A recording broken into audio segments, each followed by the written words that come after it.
Chapter 20.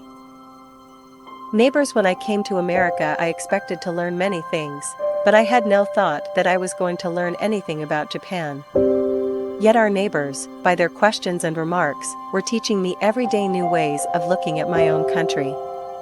My closest friend was the daughter of a retired statesman, the general, we called him, who lived just across the steep little ravine which divided our grounds from his. Our side was bordered by a hedge of purple lilacs, broken, opposite the path to the well, by a rustic drawbridge. One autumn afternoon, I was sitting on the shady step of the bridge with a many-stamped package in my lap, watching for the postman. Just about that hour, his funny little wagon, looking, with its open side doors, like a high, stiff cargo, would be passing on its return trip down the hill, and I was anxious to hurry off my package of white cotton brocade and ribbons of various patterns and colors, the most prized gifts I could send to Japan. Suddenly, I heard a gay voice behind me reciting in a high sing-song. "Open your mouth and shut your eyes, and I'll give you something to make you wise." I looked up at a charming picture. My bright-eyed friend, in a white dress and big lacy hat, was standing on the bridge, holding in her cupped hands 3 or 4 grape leaves pinned together with thorns. On this rustic plate were piled some bunches of luscious purple grapes. "Oh, how pretty!" I exclaimed. "That is just the way Japanese serve fruit. And this is the way they carry flowers," she said, putting down the grapes on the step and releasing a big bunch of long-stemmed tiger lilies from under her arm. "Why do Japanese always carry flowers upside down?" I laughed and said, it looked very odd to me, when I first came, to see everybody carrying flowers with the tops up. "Why do you?" Why, they look prettier so, and that's the way they grow." That was true, and yet I had never before thought of anyone's caring for the appearance of flowers that were being carried. We Japanese have a way of considering a thing invisible until it is settled in its proper place. "Japanese seldom carry flowers," I said, "except to the temple or to graves. We get flowers for the house from flower vendors who go from door to door with baskets swung from shoulder poles, but we do not send flowers as gifts, and we never wear them." "Why?" asked Miss Helen. "Because they wither and fade. And so, to send flowers to a sick friend would be the worst omen in the world." "Oh, what a lot of pleasure your poor invalids in hospitals are losing," said Miss Helen. "And Japan is the land of flowers." Surprised and thoughtful, I sat silent, but in a moment was aroused by a question. "What were you thinking of when I came, sitting here so quietly with that big bundle on your lap? You looked like a lovely, dainty, picturesque little peddler." "My thoughts were very unlike those of a peddler," I replied. "As I sat here watching the dangling end of the bridge chain, I was thinking of a Japanese lover of long ago who crossed a drawbridge 99 times to win his lady love, and the 100th time, in a blinding snowstorm, he failed to see that it was lifted, and so fell to his death in the moat below." "How tragic," exclaimed Miss Helen. "What did the poor lady do?" "It was her fault," I said. "She was vain and ambitious, and when she saw a chance to win the love of a high official at court, she changed her mind about her lover and commanded her attendants not to lower the bridge the day he expected to come triumphant." "You don't mean that the cold-blooded creature actually planned his death?" "It was the storm that caused his death," I said. "She was fickle, but not wicked. She thought that when he found the bridge lifted, he would know her answer and go away." "Well, sometimes our girls over here are fickle enough, dear knows," said Miss Helen, "but no American woman would ever do a thing like that. She was actually a murderess." I was shocked at such a practical way of looking at my romantic tale, and hastened to add that remorseful Lady Komichi became a nun and spent her life in making pilgrimages to various temples to pray for the dead. At last, she partially lost her mind, and, as a wandering beggar, lived and died among the humble villagers on the slopes of Mount Fuji. Her fate is held up by priests, I concluded, as a warning to all fickle-minded maidens. "Well," said Miss Helen, drawing a deep breath, "I think she paid pretty dearly for her foolishness, don't you? Why, well, perhaps, I replied, rather surprised at the question, but we are taught that if a woman so loses her gentle modesty that she can treat with scorn and disrespect the plea of a loyal lover, she is no longer a worthy woman. Suppose a man jilts a maid, what then? Quickly asked Miss Helen. Is he no longer considered a worthy man? I did not know how to reply. Instinctively I upheld to myself the teachings of my childhood that man is the protector and guide and woman the helper, the self-respecting, but nevertheless uncritical, dutiful helper. Often afterward, Miss Helen and I had heart-to-heart talks in which her questions and remarks surprised and sometimes disturbed me. Many of our customs I had taken for granted, accepting the ways of our ancestors, without any thought except that thus they had been and still were.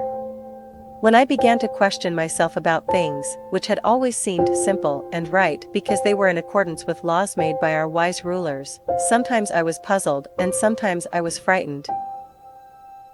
I am afraid that I am growing very bold and manlike, I would think to myself, but God gave me a brain to use, else why do I have it? All my childhood I had hidden my deepest feelings. Now again it was the same.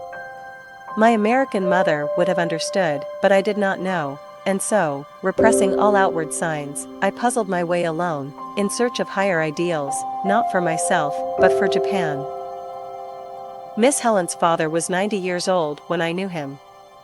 He was a wonderful man, tall, with broad shoulders, just a trifle stooped, and with thick iron-gray hair and bushy eyebrows. A strong face he had, but gentle and humorous when he talked. I looked upon him as an encyclopedia of American history. I had always loved the study of history, in childhood and at school, but I had learned little of the details of America's part in the world. Wink with a frown and would sit with the general and his invalid wife listening by the hour while he told stories of early American life.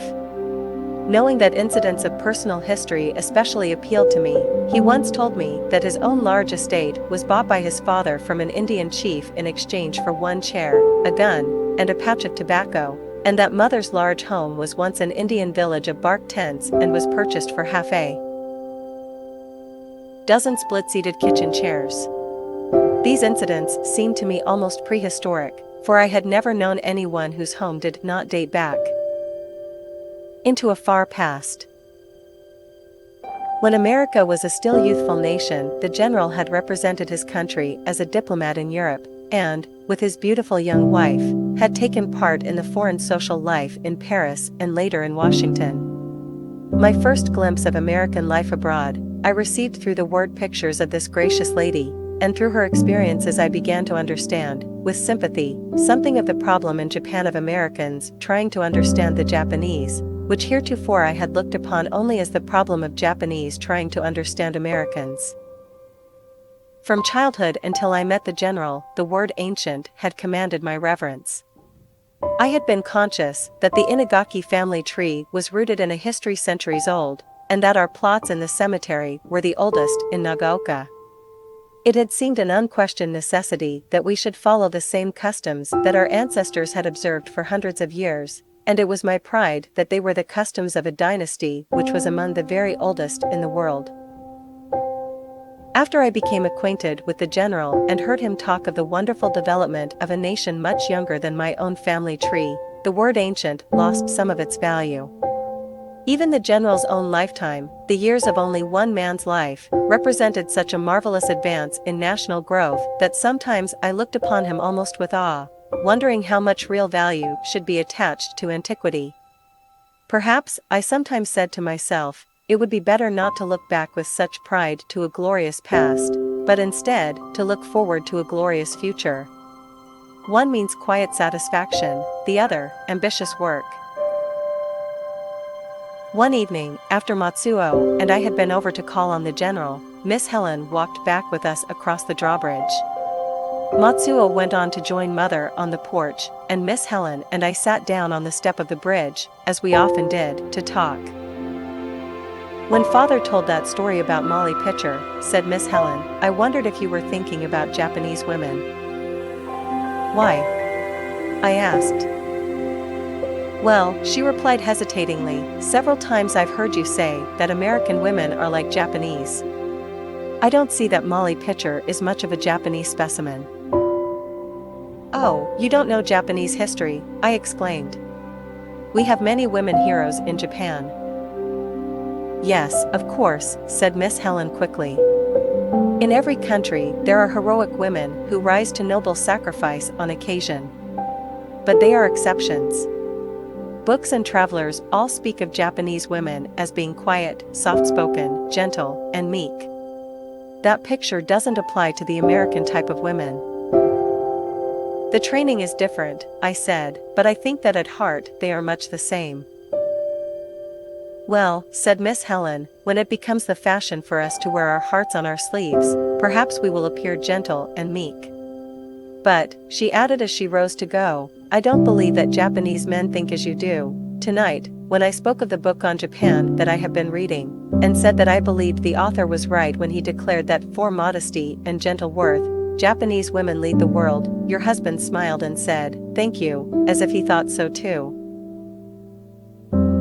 Miss Helen, I said earnestly, although our women are pictured as gentle and meek, and although Japanese men will not contradict it, nevertheless it is true that, beneath all the gentle meekness, Japanese women are like volcanoes. Miss Helen laughed. You are the only Japanese woman that I ever saw, except at the exposition, she said, and I cannot imagine your being like a volcano. However, I'll give in to your superior knowledge. You have had Molly Pitchers among your women, and flirts, that lady what's her name whom you told me about the other day, she was a flirt, with a vengeance, and now you say that you have volcanoes. Your demure-appearing countrywomen seem to have surprising possibilities. The next time I come over I'm going to challenge you to give me a specimen of a Japanese genuine woman's rights woman. That is easy, I said, laughing in my turn. A genuine woman's rights woman is not one who wants her rights, but one who has them. And if that means the right to do men's work, I can easily give you a specimen. We have a whole island of women who do men's work from planting rice to making laws. What do the men do? Cook, keep house, take care of the children, and do the family washing. You don't mean it, exclaimed Miss Helen, and she sat down again. But I did mean it, and I told her of Hachiho, a little island about 100 miles off the coast of Japan, where the women, tall, handsome, and straight, with their splendid hair coiled in an odd knot on top of the head, and wearing long, loose gowns bound by a narrow sash tied in front, work in the rice fields, make oil from camellia seeds, spin and weave a peculiar yellow silk, which they carry in bundles on their heads over the mountains, at the same time driving tiny oxen, not much larger than dogs, also laden with rolls of silk, to be sent to the mainland to be sold. And in addition to all this, they make some of the best laws we have and see that they are properly carried out. In the meantime, the older men of the community, with babies strapped to their backs, go on errands or stand on the street gossiping and swaying to a sing-song lullaby, and the younger ones wash sweet potatoes, cut vegetables, and cook dinner, or, in big aprons and with sleeves looped back, splash, rub, and wring out clothes at the edge of a stream. The beginning of this unusual state of things dates back several centuries, to a time when the husbands and sons were forced to go to another island about 40 miles away, for fishing, very little of which could be done near Hachiho. When silk proved more profitable than fish, the men returned to the island, but the government was in capable hands, which have never given up their hold. I told all this to Miss Helen, and closed by saying, a subject for your meditation is the fact that with these women rulers, both men and women are healthy and happy, and the social life there is more strictly moral than it is in any other community of equal intelligence in Japan. You had better join the equal suffrage party, said Miss Helen, and go on the lecture platform with that story. It has a list toward moral uplift and might win voters for the cause. Well, and again she rose to go, your women are such unexpected creatures that I am more than ever convinced that American women are not like Japanese. We talk so much and are so noisily interested in public affairs that we are expected to do almost anything. Whatever happens, we cannot surprise the world. But for one of your timid, shrinking kind suddenly to burst out into a bold, strong act, like lifting drawbridges and that sort of thing, completely upsets our preconceived ideas. And then to hear of its being quietly but effectively done en masse, like those island women, is rather disconcerting. She ran over the bridge, calling back, "Anyway, although you are the sweetest little lady that ever walked on sandals, you haven't convinced me. American women are not like Japanese women, more's the pity." With this absurd compliment from my extravagantly partial friend ringing in my ears, I started to walk toward the porch, when suddenly a voice called from the dusky shadows across the bridge, "Oh, I didn't think of Mrs. Newton. I'll give up. She is like a Japanese woman. Good night." I smiled as I walked on toward the porch, for I was thinking of something Mother had told me that very morning about Mrs. Newton. She was our nearest neighbor on the opposite side of our place from Miss Helen's home, and I knew her very well. She was a gentle woman, soft-voiced and shy, who loved birds and had little box houses for them in her trees. I understood why Miss Helen should say that she was like a Japanese woman, but I had never thought that she was. Her ideas were so very sensible and practical, and she allowed her husband to be too attentive to her. He carried her cloak and umbrella for her, and once, in the carriage, I saw him lean over and fasten her slipper strap. What Mother had told me was that, a few days before, Mrs. Newton was sitting by the window sewing, when she heard a frightened chirping and saw a large snake reaching up the trunk of a tree to one of her bird boxes on a low branch. She dropped her sewing, and running to a drawer where her husband kept a gun, she shot through the open window, right into the snake's head, and her little bird family was saved. "How could she do it?" I said to Mother. I never would have believed that frail, delicate Mrs. Newton would dare even touch a gun. She is afraid of every dog on the street, and she starts and flushes if you speak to her unexpectedly. And then, anyway, how could she ever hit it? Mother smiled. "Mrs. Newton can do many things that you don't know about," she said. "When she was first married, she lived for several years on a lonely ranch out west. One stormy night, when her husband was gone, she strapped that same gun around her waist and walked 6 miles through darkness and danger to bring help to an injured workman." I recalled Mrs. Newton's soft voice and gentle, almost timid manner. After all, I said to myself, she is like a Japanese woman,